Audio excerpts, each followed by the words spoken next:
নবম দশম একাদশ দ্বাদশের মতো 2025 সালেও ঠিক একই পদ্ধতি শুরু করতে চলেছে রাজ্য সরকার তথা স্কুল সার্ভিস গ্রুপ সি এবং গ্রুপ ডি নিয়োগ প্রক্রিয়ার ক্ষেত্রে।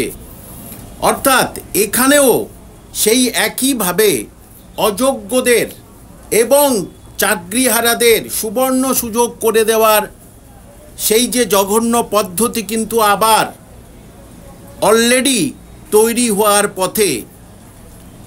অর্থাৎ যে পদ্ধতিতে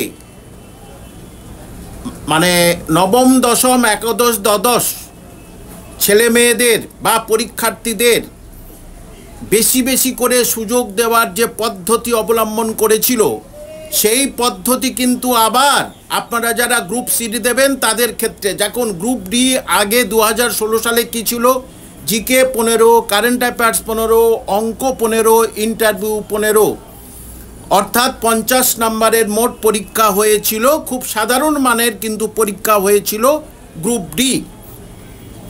এবং এই গ্রুপ ডি কিন্তু আর থাকছে না সম্ভবত, কারণ ইন্টারভিউয়ের উপরে প্রচণ্ড জোর দিতে শুরু করেছে এই স্কুল সার্ভিস কমিশন তথা রাজ্য সরকার। কারণ ইন্টারভিউয়ের উপরে যদি বেশি নাম্বার দেওয়া যায় তাহলে অনেককে বার করা যেতে পারে। এবারে গ্রুপ সি দেখুন, জিকে 15, কারেন্ট অ্যাফেয়ার্স 15, অঙ্ক 15, ইংলিশ শুধু গ্রুপ সিতে আছে, ডিতে নেই, টাইপ 15, কম্পিউটার টাইপ 15, একাডেমিক 10, শুধু মাধ্যমিকের উপরে একাডেমিক 10, ইন্টারভিউ 5।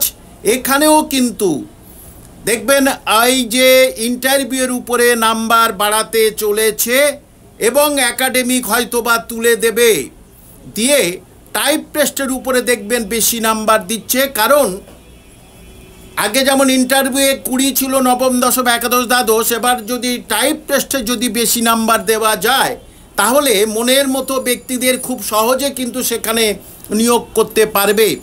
এখন এই পদ্ধতি রাজ্য সরকার তথা স্কুল সার্ভিস কমিশনের মাথার ভিতরে এসেছে এবং পুরোপুরি রেডি করে ফেলেছে।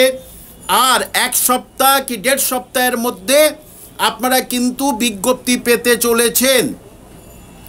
এবং এই যে গ্রুপ সিডি যারা আগে সবাই তো বাতিল, সবার ক্যান্সেল, তাহলে সেই গ্রুপ সিডির তাদের যতজন ক্যান্সেল হয়েছে সবাইকে নেওয়ার একটা পরিকল্পনা চলছে এবং সেই পরিকল্পনা উপরে স্ট্যাম্প মারতে চলেছে এই সরকার, যাতে ওই দুর্নীতিটা বহর আরও প্রচুর পরিমাণে বাড়ানো যায়।